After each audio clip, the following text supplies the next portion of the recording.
Shalom, and welcome to Parsha Highlights and Insights. This is Rabbi Fischer.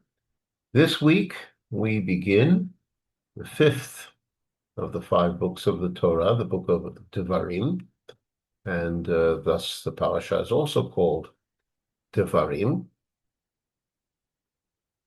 Few words about the book of Devarim in general. First, book of Devarim is a series of addresses, what you might call shiurim, lessons given by Moshe to Bnei Israel in the last month plus before he dies. The first address, which starts here and will continue next week, the first address is primarily focusing on a review of history, a view of historic events and lessons to be learned. Moshe doesn't speak here as a historian per se. He speaks rather as a teacher. What are we meant to learn from the events of the past?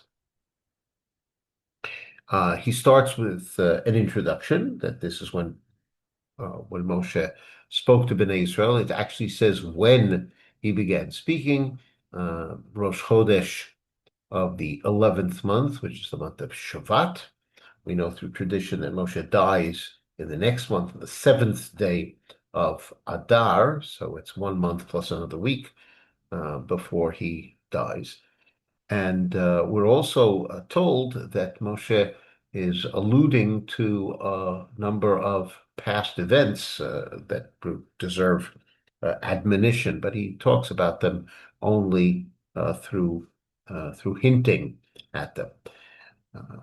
So Moshe begins not from Yetziat Mitzrayim, but from the moment that Bnei Israel were told to go from Sinai, in other words, after Yetziat Mitzrayim, after the receiving of the Torah, after the building of the Mishkan, to go from Sinai to Kadesh, to go towards Eretz Yisrael, and therefore Moshe is telling about something that happened 39 years ago. He tells how they were ordered to travel to the land. In anticipation of that, Moshe tells us that he said to Hashem that he is not able to lead the people entirely on his own. It's a growing people. Please God, they will continue to grow.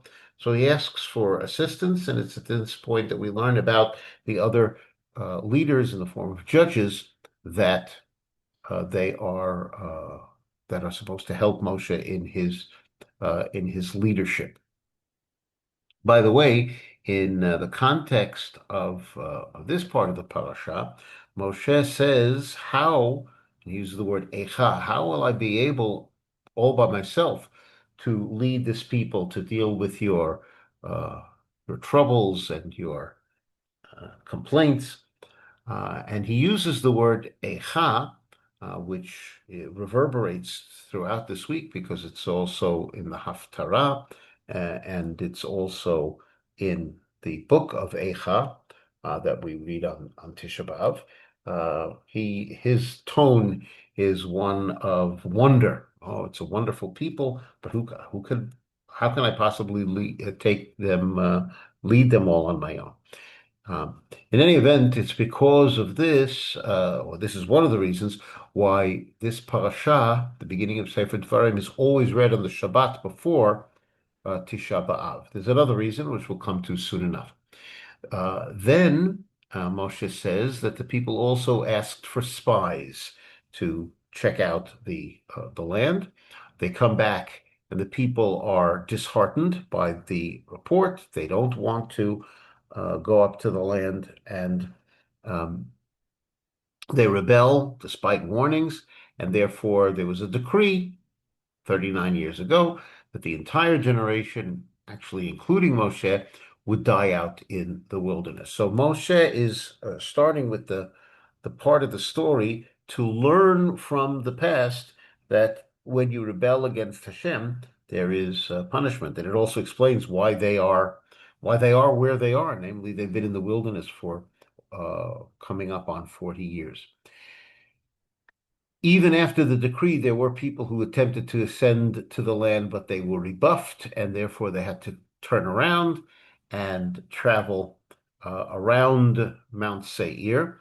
And the next, actually, the latter part of the parasha deals with those journeys. But before we get to that, we've just touched upon this another reason why this parasha is always read before Tisha B'Av, because before Tisha B'Av was the date of the destruction of the first temple and the second temple. It was also the date that it was decreed on Bnei Israel in the time of Moshe that they would not enter the land because the Meraglim came back uh, on the night beginning Tisha B'Av, and the people cried. And so this is yet another reason why this parsha is always read just before Tisha B'Av. As I was saying, the latter part of the parasha talks about things that have happened much more recently in the past year, recent encounters with the nations to the east, and this is at the end of the 40 years. Gives also some background information about all of these nations. Edom, that they were told not to engage in war, but to travel around.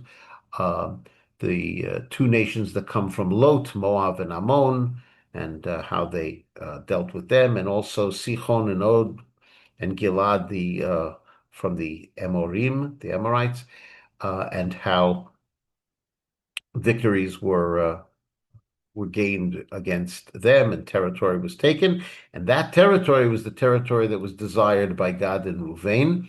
So Moshe repeats what he said to them, and that's very recent, that that Gad and Ruvain uh, swore, promised that they would fight side by side with Bnei Israel. Actually, they would go in the forefront of the battle to help Bnei Israel conquer the land. And then, and only then, would they be able to come back to the eastern side of the Jordan, which is where they want their territory to be. And Moshe said that once they agreed to this, he assigned to them this land, and he told Yehoshua also, who's going to be the leader of the next generation, to make sure that they fulfill their obligation, their promise. And so Moshe concludes this parasha telling us that what they have to do is remember and learn always to follow Hashem's instructions. Let us return to that part of the parasha where the word Echa is used. Moshe says, "May Hashem increase your numbers 1,000-fold, bless you. But how can I bear you, lead you on my own?" So the word Echa is used here, and the midrash on Echa makes the point that the word Echa itself can be used in different ways, and indeed was used by three different Nevi'im on three different conditions of Bnei Israel's journey, let's say. The first was Moshe. Moshe uses the word Echa. The other prophet is Yeshaya, who uses the word Echa. That'll be in the Haftarah of this Shabbat.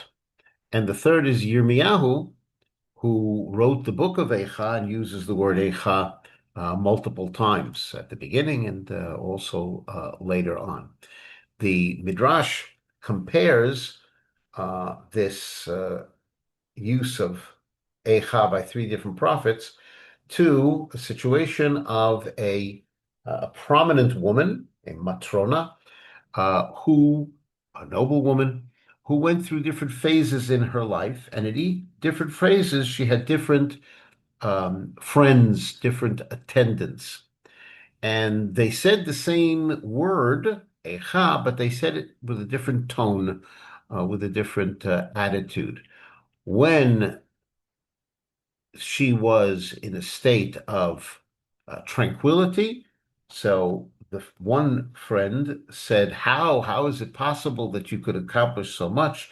And it was a how, an echa of admiration. That's like Moshe. When the prophet Yeshayahu saw them being reckless and sinful, so he also used the word echa, just like the friend of the noble woman would say, "How could you behave this way?" Uh, that is that's a different tone of the word echa. It's more like criticism. And Yirmiyahu saw the nation of Israel being destroyed, the temple destroyed, going into exile. So they were in a state of degenerateness. And that's just like a friend who said to the noble woman, "How has it come to this? How is it possible that you once were so prominent and now you are brought so low?" So the same word, echa, can be used different ways, and that's the way these three Nevi'im, who were like friends to to the people of Israel, how these three Nevi'im used this one very, very meaningful word, Echa. I thank you all very much for joining me in this exploration of Parashat Devarim. This has been Rabbi Abraham Fischer for Parsha Highlights and Insights, saying Shalom.